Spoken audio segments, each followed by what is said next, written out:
نحمده ونصلي على رسوله الكريم اما بعد فاعوذ بالله من الشيطان الرجيم بسم الله الرحمن الرحيم وآتوا النساء صدقاتهن نحلة فإن طبن لكم عن شيء منه نفسا فكلوه هنيئا مريئا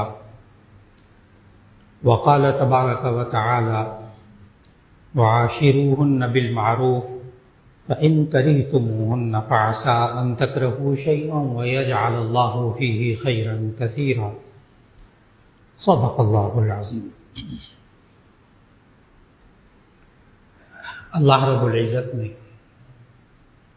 انسان کو زندگی کے جو سلیقے سکھائے اور آداب سکھائے، اس میں بنیادی بات یہ ہے کہ اللہ نے انسان کو ایک معاشرتی جاندار چیز بنائی ہے۔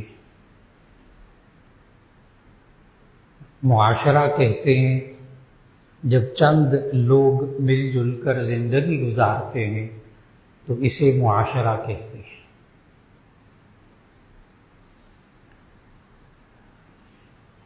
یہ زندگی جو لوگ مل جل کر گزارتے ہیں، ان میں بھی بنیادی کردار میاں بیوی کا ہوتا ہے، جو بعد میں وہی ماں باپ ہوتے ہیں۔ اور یہ میاں بیوی آئندہ نسلوں کی تربیت کے ذمہ دار ہوتے ہیں جب یہ ماں باپ بنتے ہیں۔ اللہ نے یہ نظام اسی طرح قائم فرمایا۔ سورہ نساء کی پہلی آیت میں اللہ تعالیٰ نے فرمایا یا ایھا الناس اتقوا ربکم الذی خلقکم من نفس واحدہ وخلق منها زوجہا وبث منہما رجالا کثیرا ونساء۔ یہ لوگوں تم اپنے اس رب سے ڈرو الذی خلقکم من نفس واحدہ، جس نے تمہیں ایک جان سے پیدا کیا، یعنی آدم علیہ السلام سے۔ اللہ کی قدرت آدم علیہ السلام کو بغیر ماں باپ کے پیدا کیا۔ وَخَلَقَ مِنْهَا زَوْجَهَا، اور پھر اس سے اس کا جوڑا بنایا، حضرت حوا کو پیدا کیا۔ وہ بغیر ماں کے اللہ نے پیدا کر کے دکھایا۔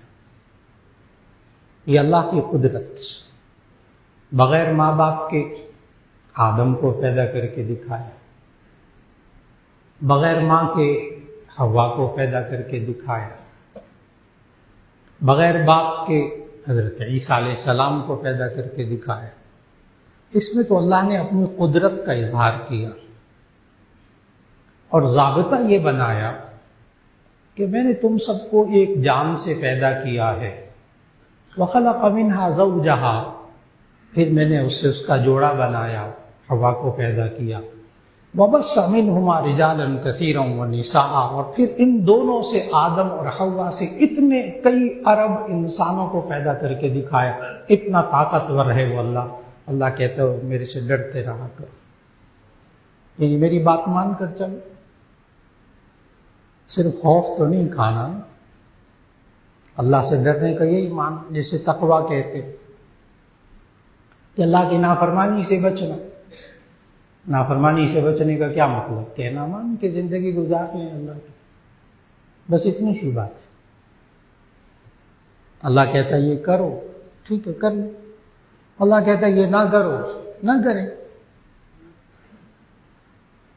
چنانچہ اللہ نے میاں بیوی کو بھی سکھایا کہ نکاح کے بعد کی زندگی میں، جس کے مقصد اللہ تعالیٰ نے سورہ روم کی آیت نمبر 21 میں اللہ تعالیٰ نے نکاح کا مقصد بتایا، جوڑے بنانے کا مقصد بتایا، یہ میاں بیوی کی زندگی کا مقصد بتایا۔ کوئی فلسفی، کوئی بڑا مفکر، کوئی بڑا اسکالر اگر آپ کے سامنے کوئی زندگی کے مقصد بیان کرے نا میاں بیوی کی زندگی کے، تو آپ اختلاف رائے کا حق رکھتے ہیں۔ ٹھیک ہے، آپ کی ریسرچ ہے، آپ کی یہ تحقیق ہے، لیکن ہمیں اس سے اختلاف ہے لیکن جب اللہ میاں بیوی کی زندگی کا مقصد بتائے تو وہاں اختلاف رائے کی گنجائش نہیں ہے۔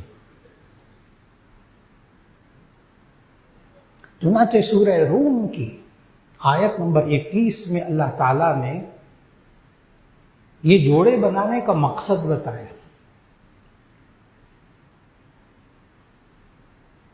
اور یہ جو جوڑے اللہ بناتا ہے نا، آپ اپنے بچے اور بچیوں کے رشتے تلاش کرتے ہیں، اور جتنے والدین یہاں سن رہے ہیں، خواتین بھی سن رہی، مرد بھی سن رہے ہیں، جو ماں باپ ہیں ان کے بھی جوڑے بنے تھے، تو ہمارے یہ جو بزرگ بیٹھے اتنے سارے، یہ اکثر یہ جملہ کہتے ہیں کہ جوڑے آسمانوں پہ بنتے ہیں۔ یہ 100% بات ٹھیک ہے، جوڑے آسمانوں پہ بنتے ہیں، ہم صرف تلاش کرتے ہیں، تلاش کر کے منگنی کر دیتے ہیں، نسبت کر دیتے ہیں، رشتہ کر دیتے ہیں، نکاح ہو جاتا ہے، جب ہو جاتا ہے نا، یہ اوپر یہ جوڑا بنا ہوا تھا۔ اور یہ جو اللہ جوڑے بناتا ہے نا، اس کو بڑی قدر کی نگاہ سے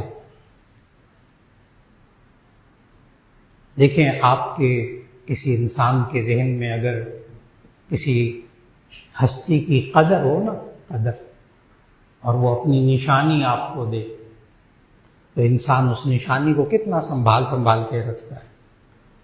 جو طلبہ اساتذہ سے محبت کرتے، کبھی استاد 10 روپے دے دیتا ہے انعام میں، میں 50-60 سال کے استادوں کو دیکھ رہا ہوں کہ وہ کہتے میں نے 10 روپے آج تک وہ سنبھال کے رکھے، میرے استاد صاحب کی نشانی، بوڑھا ہو۔ جب انسان کے دل میں قدر و منزلت ہوتی ہے تو انسان پھر اس نشانی کی قدر کرتا ہے۔ میں نے عرض کیا یہ جو جوڑے اللہ بناتا ہے اس کو اللہ نے قرآن مجید میں اپنی نشانی قرار دیا ہے۔ سورہ روم کی آیت 21، وَمِنْ آیَاتِهِ أَنْ خَلَقَ لَكُم مِّنْ أَنفُسِكُمْ أَزْوَاجًا، اللہ کی نشانیوں میں سے یہ نشانی ہے، وَمِنْ آیَاتِهِ، اللہ کی نشانیوں میں سے یہ نشانی ہے، أَنْ خَلَقَ لَكُم مِّنْ أَنفُسِكُمْ أَزْوَاجًا، کہ تم ہی میں سے تمہارے جوڑے بنائیں۔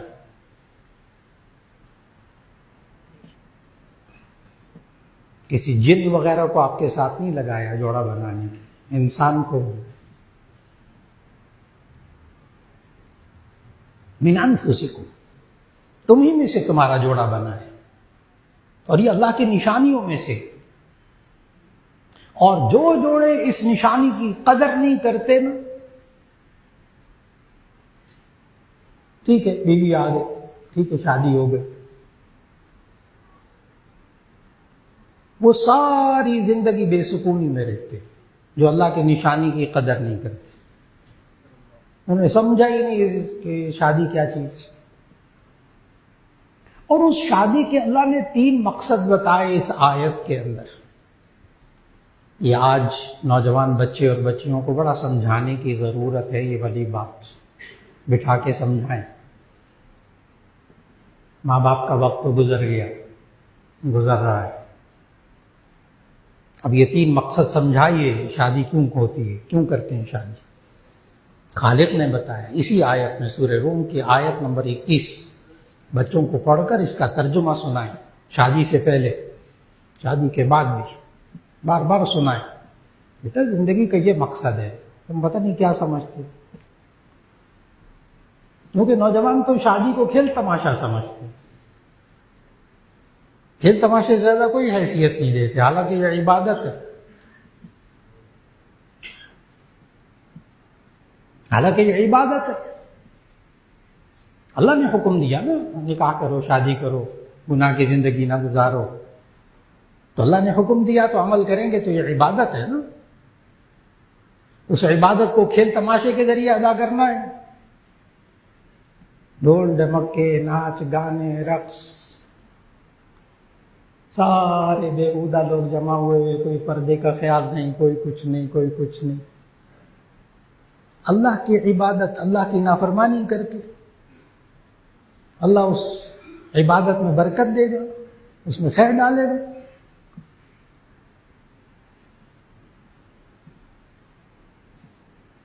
ہم اللہ کے کہنے کو پر عمل کریں اور ساری نافرمانیاں اس کے اندر اللہ کے حکم کے خلاف سارے کام کریں، اللہ اس میں برکت ڈالے گا، اللہ اس میں سکون ڈالے گا۔ بھول جائے اس چیز کو۔ اس لیے عبادت کو ادا کریں اس کے حکم، اس کے کہنے کے مطابق جس نے اس کو عبادت کہا ہے۔ اور عبادت سے بڑھ کے اپنی نشانی کہا ہے۔ اللہ کی نشانی کو اس طرح بےہودہ طریقے سے پیش کرنا، اللہ کی نشانی۔ جوڑے کیا کر رہے ہیں؟ ان جوڑوں کا ذہن بنائیے، ذہن بنائیے۔ یہ آپ نیک کام کر رہے ہیں، اس نیک کام کے اندر اللہ کی نافرمانی نہ ہو، پھر دیکھیں وہ زندگی کیسی، پھر وہ مقصد حاصل ہوں گے جو اللہ نے 3 مقصد بتائے جوڑے بنانے کے اسی آیت میں۔ آج بچوں کو سمجھائیے، نوجوان بچے اور بچیوں کو، شادی کیا ہوتی ہے۔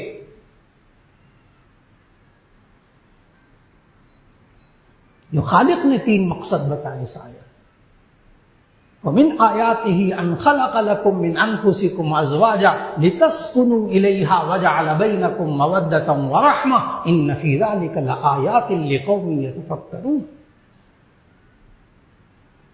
اللہ کی نشانیوں میں سے ہے کہ اس نے تمہارے لیے جوڑے بنائے۔ کیوں بنائے؟ خالق کہتا ہے میں نے کیوں بنائے؟ لِتَسْكُنُوا إِلَيْهَا، تاکہ تم اسے سکون حاصل کرو۔ لِتَسْكُنُوا إِلَيْهَا، اللہ نے اس کو سکون کے لیے بنایا۔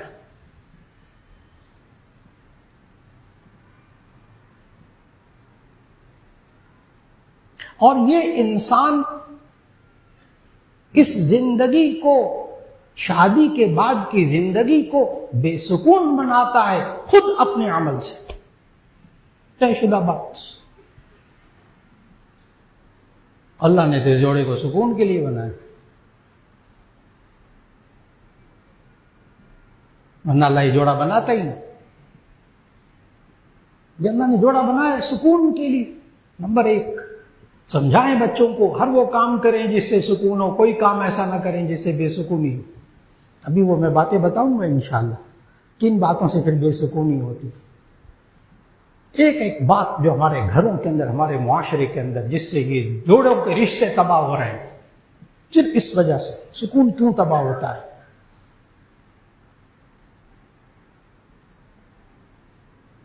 نمبر 1 مقصد جوڑے بنانے کا، لِتَسْكُنُوا إِلَيْهَا، تاکہ تم سکون حاصل کرو۔ تو اللہ نے تو جوڑا بنایا اس لیے تھا کہ سکون ہو۔ یہ بے سکونی آتی ہے انسان کے اپنے عمل کی وجہ سے، اپنے قول کی وجہ سے، اپنے قول اور فعل کی وجہ سے۔ اس قول اور فعل کی بھی نشاندہی ہوگی۔ نمبر 2، دوسرا مقصد، لِتَسْكُنُوا إِلَيْهَا، تاکہ تم اسے سکون حاصل کرو۔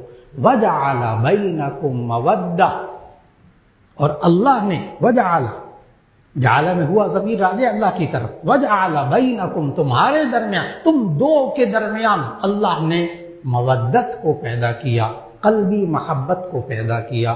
اس محبت کو نفرت میں تبدیل کرتا ہے یہ جوڑا اور اس کے گھر والے اپنی حرکتوں کی وجہ سے۔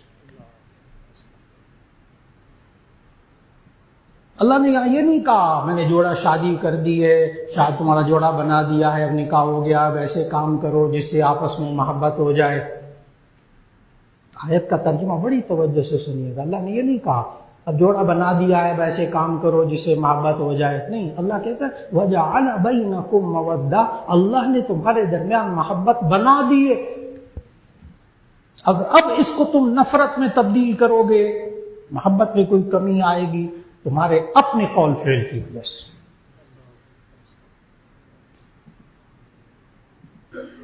انسان کو سوچنا ہوگا۔ اب یہ کوئی ایسا کام نہ کرے، یہ جوڑا، یہ میاں بیوی، یہ ماں باپ ان کے، یہ گھر والے، یہ بہن بھائی، کوئی ایسا کام نہ کرے جس سے محبت میں کمی ہو جائے، یعنی نفرت نہ آنے پائے۔ اب یہ ان کی ذمہ داری ہے، کن چیزوں سے محبت ختم ہوتی ہے، کن چیزوں سے نفرت ہوتی ہے، ایک ایک بات سامنے آئے گی ابھی انشاءاللہ۔ آج انسان سمجھ نہیں رہا، یہ جوڑے نہیں سمجھ رہے، پڑھے لکھے قابل ڈاکٹر، انجینئر، آئی ٹی کے ماہر، سافٹ ویئر انجینئر، ماشاءاللہ قابل پڑھا لکھا لڑکا لڑکی، لیکن یہ نہیں سمجھ پا رہے کہ ہمارے درمیان نفرت کیسے آئی، یہ زندگی کا سکون کیسے ختم ہوا۔ یہ قابل بچے نہیں سمجھ پا رہے، اس لیے کہ وہ قرآن سے غافل ہیں، سیرت طیبہ سے غافل ہیں۔ وہ سیرت طیبہ پڑھی ہے، کس طرح نبی صلی اللہ علیہ وسلم نے سکون کی زندگی بنائی، اور اگر بے سکونی آ جائے نا کبھی تو پھر کیا کرنا ہے، وہ بھی سیرت طیبہ۔ نبی صلی اللہ علیہ وسلم کی زندگی میں اتار چڑھاؤ بھی آئے، اگر وہ اللہ چاہتا تو ساری زندگی سیرت طیبہ میں آپ کو بالکل سموتھ نظر آتی، کوئی بھی نہ ہوتا، ہموار نظر آتی۔ ہماری رہنمائی کیسے ہوتی کہ اگر حالات بدل جائیں تو کیا کرنا چاہیے، بے سکون ہو جائے تو کیا کرے، محبت میں کمی ہو جائے تو کیا کرے۔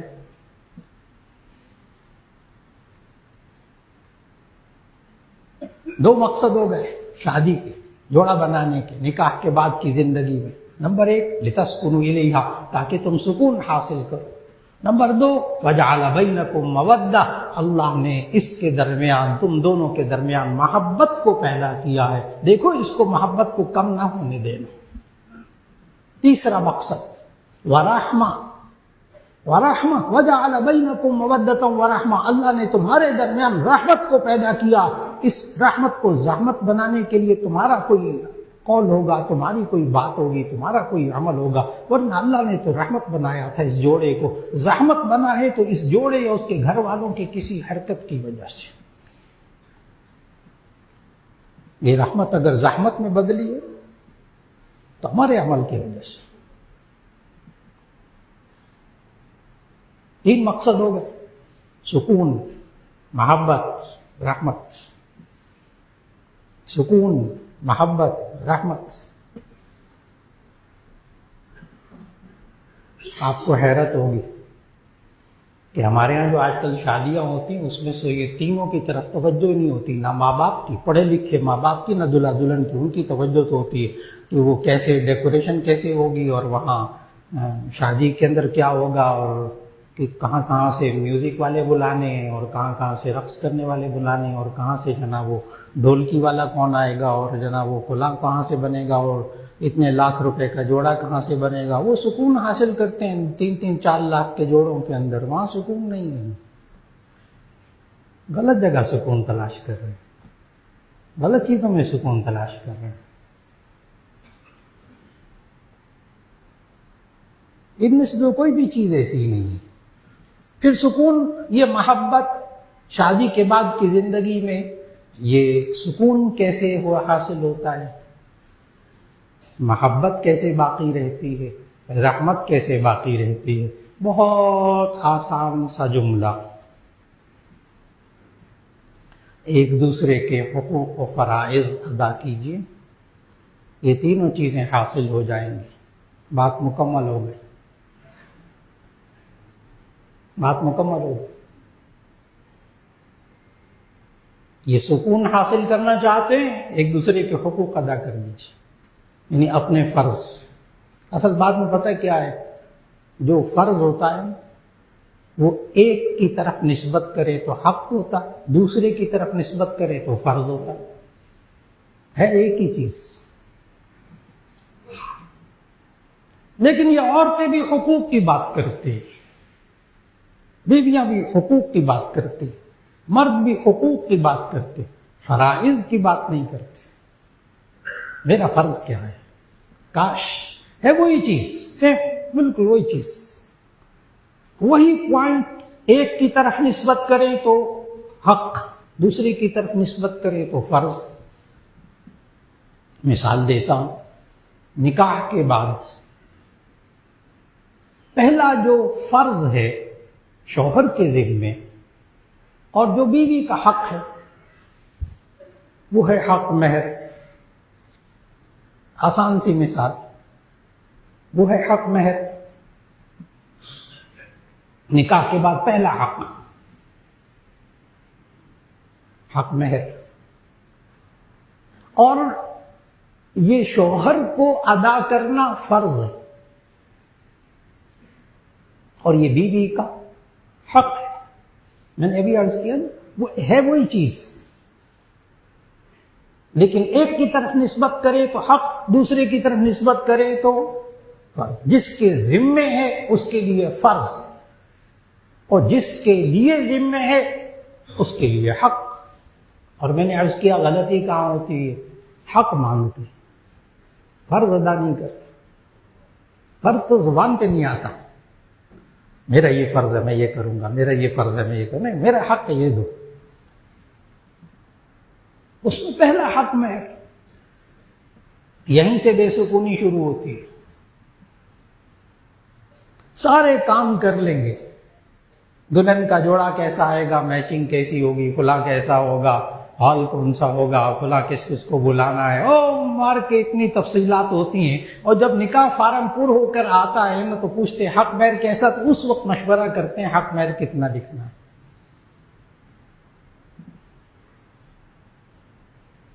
اور اس فرض کے ساتھ جو تماشا کرتے ہیں، یعنی اس حق کے ساتھ، منگنی سے لے کر رشتہ ہونے سے لے کر شادی تک، ایسے لڑکے والوں کا منہ کھلا ہوتا ہے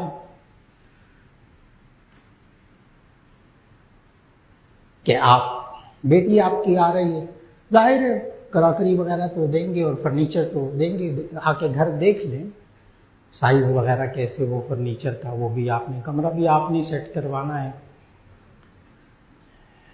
اور فریج وغیرہ فریزر وغیرہ بھی دے دیں گے تو آپ کی بیٹی کو سہولت رہے گی۔ اور آج کل پاکستان میں گرمی بھی بہت ہو رہی ہے، تو اگر ایئر کنڈیشن بھی ہو جائے تو یہ ہے کہ آپ کی بیٹی سہولت سے رہے گی، اور بیٹا آپ کا جو ہے وہ دفتر آتا جاتا رہے گا، آپ کے ہاں بھی آتا ہے۔ اگر موٹر سائیکل ہو جائے، میں نے بڑا بھی ہلکا بولا ہے، موٹر سائیکل مل جائے تو، ورنہ گاڑی۔ منگنی سے لے کر نکاح تک یوں منہ کھلا ہوتا ہے لڑکے والوں کا۔ اور جب ہم نکاح پڑھانے لگتے ہیں نا تو پھر پوچھتے ہیں آپ نے حق مہر نہیں لکھا، تو وہ کہتے ہیں حق مہر شرعی۔ پوچھتے ہیں وہ حق مہر شرعی کتنا، تو بعض آوازیں آتی ہیں آج بھی 32 روپے، بعض باتیں آتی ہیں 32 روپے حق مہر شرعی۔ منگنی سے لے کر نکاح تک شریعت یاد نہیں آتی، وہ کراکری، وہ سارا فرنیچر، وہ سارا کچھ، وہ ایئر کنڈیشن، وہ فریزر فریج، وہ ساری گاڑی واڑی موٹر سائیکل، وہ شریعت نہیں اس وقت۔ جب وہ لڑکے کے ذمے ہوتا ہے نا دینا، ان کے حق مہر اب دینا ہے نا، اب شریعت، اب شرعی حق مہر۔ ہمارے معاشرے کے وہ باتیں جن سے بے سکونی شروع ہوتی ہے، جب دینے کی باری آتی ہے تو شریعت۔ اور لڑکی بھی بس اوقات مطالعہ کر لیتی ہے، اس کو بھی شریعت یاد آ جاتی ہے شادی کے بعد، اپنے مطلب کی شریعت ساروں کو آتی ہے۔ آج کل پڑھی لکھی لڑکیاں پتہ کیا کہتی، دیکھیں یہ نان نفقہ جو ہے نا، یہ خرچہ ورچہ یہ شوہر کے ذمہ ہوتا ہے، کسی مفتی صاحب سے پوچھ لیں، یہ روٹی پکانا، کھانا پکانا، آپ کی ماں کی خدمت کرنا، باپ کی خدمت کرنا، اور سب کے لیے کھانا وانا پکانا، کپڑے دھونا، یہ شرعی طور پر میری ذمہ داری نہیں ہے۔ کیسی شریعت یاد آئی ہے بیوی کو؟ درست غلط ابھی بات اس پر آگے آرام سے، ابھی تو میں بتا رہا ہوں بے سکونی کہاں سے شروع ہوتی ہے، جہاں انسان اپنے حق کو طلب کرتا ہے، اپنے فرض کو نہیں پہچانتا، فرض ادا کرنے کی فکر نہیں کرتا، حق مانگتا ہے، وہاں سے بے سکونی شروع ہو جاتی ہے۔ رہا یہ کہ حق مہر شرعی کیا 32 روپے، تو یہ درست ہے کہ ہمارے اکابر، بعض اکابر کی کتابوں میں، کیونکہ بعض لوگ کتابیں اٹھا لاتے ہیں میرے پاس، کہتے ہیں مولانا یہ لکھا ہے 32 روپے آپ کے بزرگوں کی کتاب میں، بالکل ٹھیک لکھا۔ اصل بات بیچ میں کیا ہے؟ کہ نبی صلی اللہ علیہ وسلم نے ارشاد فرمایا کہ حق مہر کم از کم 10 درہم. حضرت عبداللہ ابن عمر رضی اللہ تعالیٰ عنہ کی روایت کہ نبی صلی اللہ علیہ وسلم نے فرمایا لا مہر لأقل من 10 دراہم، 10 درہم سے کم حق مہر نہیں ہوتا. 1 درہم چاندی کا، اس کا وزن ہوتا ہے 3 گرام 62 ملی گرام چاندی. 3 گرام 62 ملی گرام چاندی. 10 درہم کا وزن بنے گا 30 گرام 620 ملی گرام چاندی. اب 30 گرام چاندی کا وزن اس دور میں جب بزرگوں نے کتابیں لکھی، جہاں 32 روپے لکھا ہوا ہے، تو وہاں واقعی 10 درہم چاندی اس وقت 32 روپے کی تھی. اس وقت 32 روپے کی تھی. بالکل ٹھیک لکھا بزرگوں کی کتاب میں. لیکن آج کا ریٹ جو چاندی کا ہے وہ 6500 روپے ہے تولہ. 6500 روپے تولہ آج کل بہت ایک دم بدل رہا، اتار چڑھاؤ چل رہا ہے. 6500 روپے تولہ، یعنی 11 گرام کے قریب.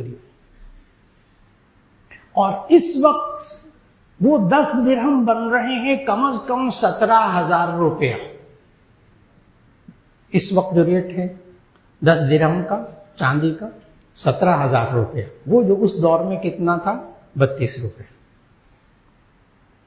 یہ فیکٹس اینڈ فگر بڑے ذہن میں رکھیے گا. میں آگے بات کو بھی لے کر جا رہا ہوں.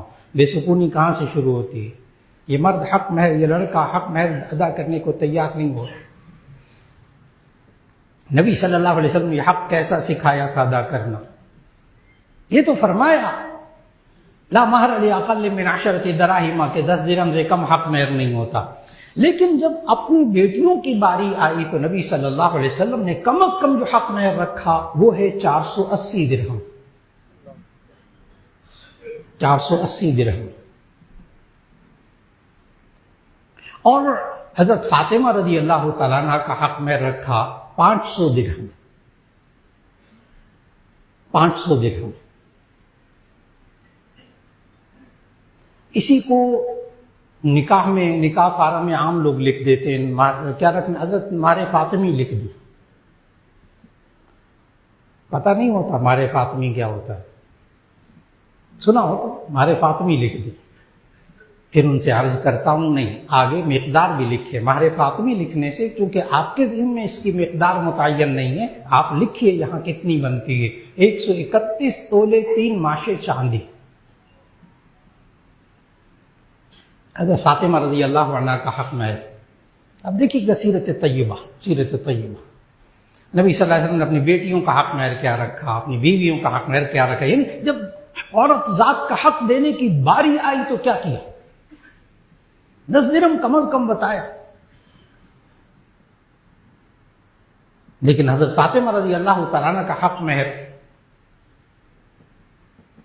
500 درہم، جس کا وزن بنتا ہے 1053 گرام چاندی، یعنی تقریباً 1.5 کلو چاندی. 500 درہم کی تقریباً 1.5 کلو چاندی، 131 تولے 3 ماشے. اور آج کل اس کا ریٹ آج کے 6500 روپیہ تولہ اگر لگائیں تو 500 درہم کا قیمت اس وقت آج کے ریٹ میں بن رہی ہے 8,53,000 مہر فاطمی.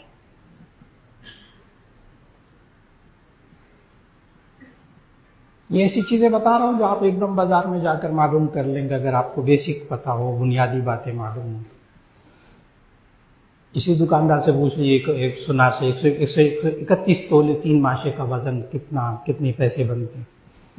8,53,000 روپیہ آج مہر فاطمی اپنی بیٹیوں کا حق کیا ادا کیا. 480 درہم اور 500 قریب ہو گئے، 20 درہم کم. تو ازواج مطہرات کا حق مہر بھی سمجھ میں آ گئے. اور نبی صلی اللہ علیہ وسلم کی ازواج مطہرات میں سے سب سے زیادہ جو حق مہر ادا کیا گیا وہ حضرت ام حبیبہ رضی اللہ تعالی عنہا کا جامع ترمذی کی حدیث کے مطابق دیکھیے گا بیویوں کا جب باری آئی تو سیرت طیبہ میں کیا ملتا ہے، کیا حق ادا کیا کہ حضرت فاطمہ رضی اللہ عنہا وہ جو حق مہر تھا وہ تو اب 131 تولے 3 ماشے 8,53,000 آج کا ریٹ، اور حضرت ام حبیبہ رضی اللہ تعالی عنہا جو ابو سفیان کی بیٹی تھی، قریش کے سردار کی بیٹی، ان کا حق مہر جامع ترمذی کی حدیث کے مطابق 4,000 درہم 4,000 درہم، اور 4,000 درہم کو جب آپ وزن میں کریں گے تو وزن بڑے غور سے سننا ہوگا، 12 کلو چاندی کے قریب، میں تولہ نہیں عرض کر رہا، 12 کلو چاندی کے قریب۔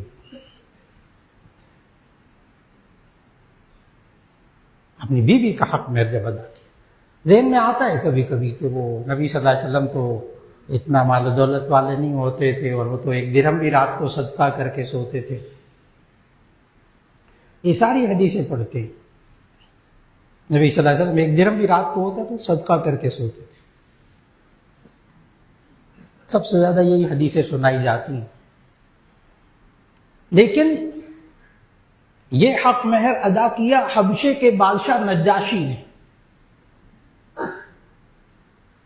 حبشہ کے بادشاہ نجاشی نے یہ حق مہر ادا کیا 4,000 درہم نبی صلی اللہ علیہ وسلم کی طرف سے۔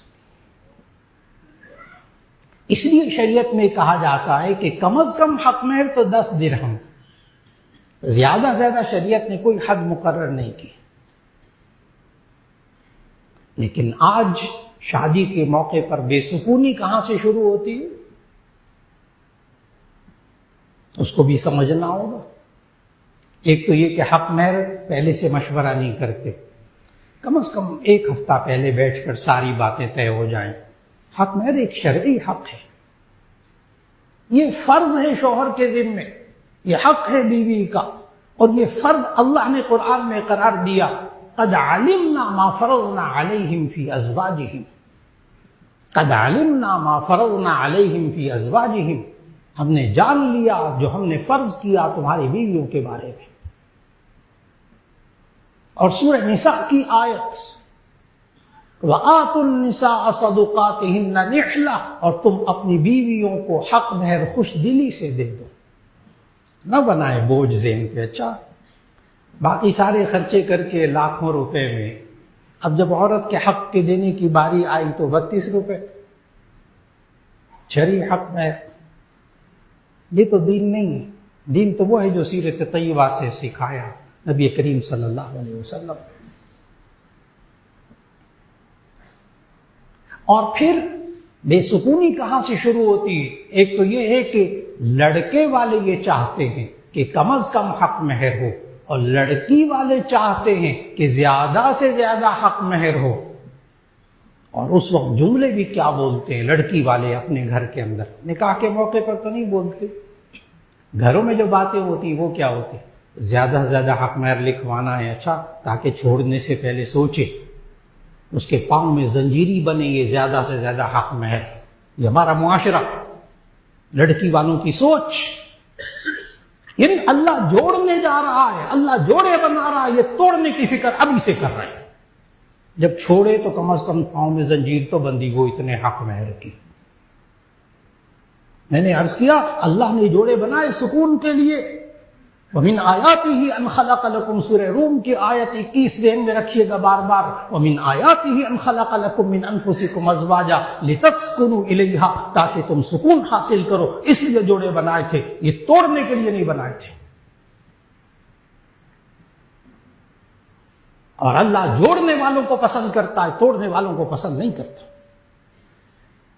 توڑ پیدا کرنے والے اور توڑ کی باتیں کرنے والے جو جوڑوں کے درمیان توڑ کرتے ہیں، ان کو سورہ اس کو بہت اچھی طرح حدیث قدسی ذہن میں رکھنی ہوگی۔ ایک سورہ روم کی آیت نمبر 21 کہ اللہ نے جوڑے کیوں بنائے؟ لِتَسْكُنُوا إِلَيْهَا، تاکہ تم سکون حاصل کرو۔ اور حدیث قدسی جامع ترمذی کی ذہن میں رکھنی ہوگی. ہمیشہ رشتوں کو جوڑنے کی فکر کیجئے، توڑنے کا سوچے بھی نہیں. کیوں؟ حدیث قدسی سنانے لگا. عربی میں رشتے کو رحم کہتے ہیں. اسی سورہ نساء کی آیت میں یا ایھا الناس اتقوا ربکم الذی خلقکم من نفس واحدہ وخلق منها زوجها وبث منہما رجالا کثیرا ونساء واتقوا اللہ الذی تساءلون به والارحام. ارحام رحم کی جمع رشتہ دار، اور رشتہ داروں کا بھی بارے میں اللہ سے ڈرتے رہا کرو. جس بات پر میں بہت زور دے رہا ہوں کہ نہیں توڑنے کی کوشش کرنی، رشتے سوچ بھی نہ لائیں ذہن میں توڑنے کی، جوڑنے کی کوشش کریں. کیوں؟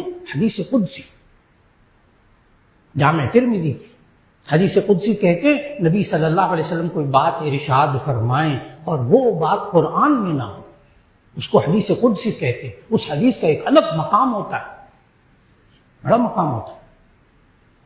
نبی صلی اللہ علیہ وسلم نے فرمایا کہ اللہ تعالیٰ نے فرمایا، جامع ترمذی کی حدیث، خلقت الرحم من الرحمن فمن وصلها وصلته ومن قطعها قطعته ومن قطعها بتقته. ترجمہ کرنے لگا. سوچے بدلنے والی ذہنیت بدلنے والی یہ حدیث ہے. سوچے بدلنے والی، ذہنیت بدلنے والی حدیث ہے یہ والی. اللہ نے فرمایا خلقت الرحم من الرحمن، میں نے رحم کو، رشتے کو رحمان سے پیدا کیا ہے. اس میں بھی را حامیم، رحمان میں بھی را حامیم، رحم رشتے میں بھی را حامیم.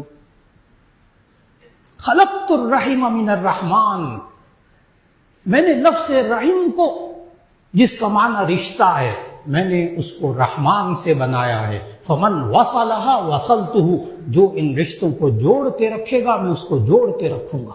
اللہ کہہ رہا ہے من وصلها وصلته، جو رشتوں کو جوڑ کے رکھے گا میں جوڑ کے رکھوں گا اس کو بھی. ومن قطعها بتقته، اور جو رشتوں کو توڑے گا میں اس کو ٹکڑے ٹکڑے کر کے رکھوں گا. یہ ہے بے سکونی، یہ ہے بے سکونی. خلقت الرحم من الرحمن، میں نے اس لفظ رحم کو، رشتے کو رحمان سے بنایا ہے. فمن وصلها وصلته، جو رشتوں کو جوڑ کے رکھے گا میں اس کو جوڑ کے رکھوں گا. خالق کا وعدہ ہے، جوڑنے کی فکر کریں گے اللہ جوڑ دے گا. ومن قطعها بتقته، اور جو رشتوں کو توڑنے کی کوشش کرے گا اللہ کہتا ہے میں اس کو ٹکڑے ٹکڑے کر کے رکھ دوں. اور وہ ٹکڑے ٹکڑے کیسے ہوتا ہے؟ وہ تو ہمارے آنکھوں کے سامنے ہوتا ہے. وہ معاشرہ جہاں رشتوں کو توڑا جاتا ہے، خاندان ٹوٹ جاتے ہیں، بندہ ہی ٹوٹ جاتا ہے، وہ میاں بیوی ٹوٹ جاتے ہیں. کہتے ہیں ہماری ذاتیں بکھر گئی، ٹوٹ کے رہ گیا ہوں مولانا میں، کیوں بولتے؟ اور اس میں پہلا حق مہر. یہ فرض میں نے بتایا بے سکونی کیسے.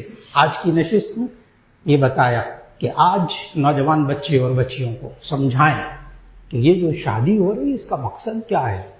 اللہ نے کیا بتایا؟ 3 چیزیں اللہ نے بنا دی ہیں تمہارے جوڑوں کے اندر، اب ان کو بچانے کی کوشش کرنا.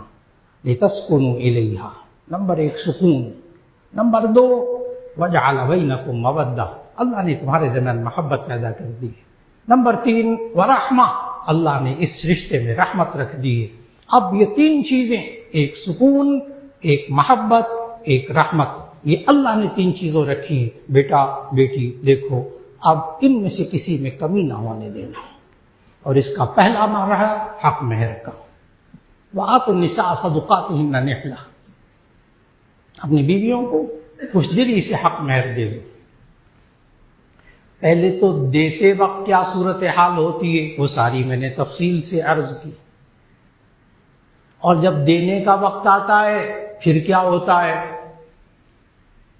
دلہا کے دوست سمجھاتے ہیں. ہمارے معاشرے میں آج بھی دلہا کے دوست سمجھاتے ہیں دیکھو وہ حق مہر بڑا زیادہ لکھوا رہے ہیں، وہ شروع میں معاف کروا لینا، شروع میں معاف کروا لینا.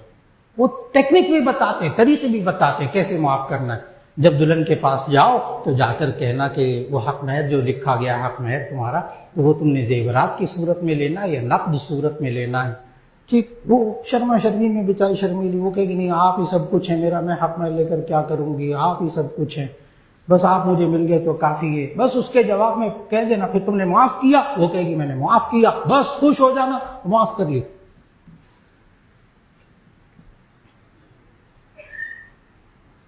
یعنی عجیب و غریب مرد ہے کہ پہلی رات بیوی سے معافیاں مانگ رہا ہے، اور وہ بھی فرض کو ادا کرنے کے بارے میں۔ حق مہر معاف کرانا، یہ درست ہے کہ سورہ نساء میں آیت موجود ہے کہ اگر بیوی حق مہر معاف کرے تو معاف ہو جاتا ہے۔ بچوں بچیوں کو سمجھائیے، آیت موجود فَإِن طِبْنَ لَكُمْ عَنْ شَيْءٍ مِّنْهُ نَفْسًا فَكُلُوهُ هَنِيئًا مَرِيئًا۔ خالق نے بڑی باریک باریک باتیں بتائی۔ فَإِن طِبْنَ لَكُمْ عَنْ شَيْءٍ مِّنْهُ نَفْسًا، ترجمہ کرنے لگا ہوں، فَإِن طِبْنَ لَكُمْ عَنْ شَيْءٍ مِّنْهُ نَفْسًا، اگر یہ عورتیں خوش دلی سے وہ حق مہر معاف کر دیں، فَكُلُوهُ هَنِيئًا مَرِيئًا، تو تم خوش دلی سے اس کو کھا لو۔ یہ بھی اللہ نے سکھایا۔ اور حضرت مولانا اشرف علی صاحب تھانوی رحمہ اللہ سورہ نساء کی اسی آیت کی تفسیر میں لکھتے ہیں، آج بچوں بچیوں کو سمجھائیں یہ والی بات بھی، آیت بھی پڑھوائیں، ترجمہ بھی سمجھائیں۔ فَإِن طِبْنَ لَكُمْ عَنْ شَيْءٍ مِّنْهُ نَفْسًا، اگر تم خوش دلی سے یہ عورتیں معاف کر دیں، تمہیں حق مہر معاف کر دیں، فَكُلُوهُ هَنِيئًا مَرِيئًا، تو خوش دلی سے وہ کھا لو، کوئی بات نہیں، اللہ کہتا ہے۔ لیکن حضرت مولانا اشرف علی تھانوی رحمہ اللہ اس آیت کی تفسیر میں لکھتے ہیں کہ ابتدائی دنوں میں، بڑے غور سے جملے سننے والے ہیں حضرت تھانوی کے، شادی کے ابتدائی دنوں میں، شادی کے بعد کے ابتدائی دنوں میں اگر بیوی سے حق مہر معاف کروائے تو وہ خوش دلی سے معاف نہیں ہوتا، وہ معاشرتی دباؤ میں ہوتی ہے۔ 1-1.5 سال کے بعد کوئی مائی کا لال 100 روپیہ معاف کروا کے دکھائے،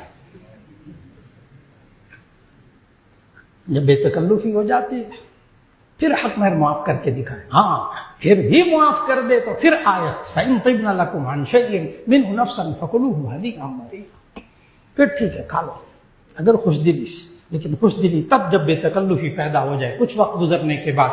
ابھی میں عرض کر رہا تھا کہ ترتیب سے ہم سیرت طیبہ سے چلیں گے اس حوالے سے کہ نبی صلی اللہ علیہ وسلم نے عورتوں کا حق کس طرح ادا کیا، سکھایا کیا، کم از کم حق مہر کتنا، بیٹیوں کا حق مہر کتنا رکھا، حضرت فاطمہ رضی اللہ عنہا کا حق مہر کتنا رکھا، اپنی بیویوں کا حق مہر کیا ادا کیا، زیادہ سے زیادہ حق مہر کیا ادا کیا، اور کس طرح اللہ رب العزت نے نبی صلی اللہ علیہ وسلم کے ذریعے ہمیں آج رشتوں میں سکون پیدا کرنے کے طریقے سکھائے۔ آئندہ نشستوں میں یہی بات عرض کرنی مقصود ہوگی کہ ہم سیرت طیبہ سے اب شادی کے بعد کی زندگی میں سکون، 3 چیزیں، سکون، محبت، رحمت کیسے حاصل کریں، اور ان تینوں میں کمی کس کس وجہ سے ہوتی ہے۔ آج کی نشست میں حق مہر کا جو حق ہے، جو بیوی کا حق ہے، شوہر کے ذمہ فرض ہے۔ میں نے عرض کیا ان تینوں چیزوں کو پانا ہو کسی نے، اللہ نے تو وہی بتایا نا سورہ روم کی آیت 21 میں 3 مقصد ہیں شادی کے بعد کی زندگی کے، سکون، محبت، رحمت۔ یہ تینوں کیسے حاصل ہوں گے کہ یہ جوڑا ایک دوسرے کے حقوق فرائض ادا کرتا رہے بس، اور جہاں حقوق و فرائض میں کمی ہوگی وہاں بے سکونی آئے گی، محبت میں کمی آئے گی، اللہ کی رحمت اٹھتی چلی جائے گی۔ اللہ رب العزت جو بغیر جوڑے کے ہیں نوجوان بچے اور بچیاں، اللہ ان کے نیک جوڑے عطا فرماتے ہیں، اور پھر ان جوڑوں کو اللہ مقصد زندگی جو اللہ نے بتایا اس کو حاصل کرنے کی توفیق دے دے۔ اور جتنے شادی شدہ جوڑے ہیں جن کی شادیاں بھی ہونے والی ہیں، اللہ ان کو یہ 3 نعمتیں عطا فرما دے، ایک سکون عطا فرما دے، ایک محبت عطا فرما دے، ایک اللہ اپنی رحمتوں سے نواز دے۔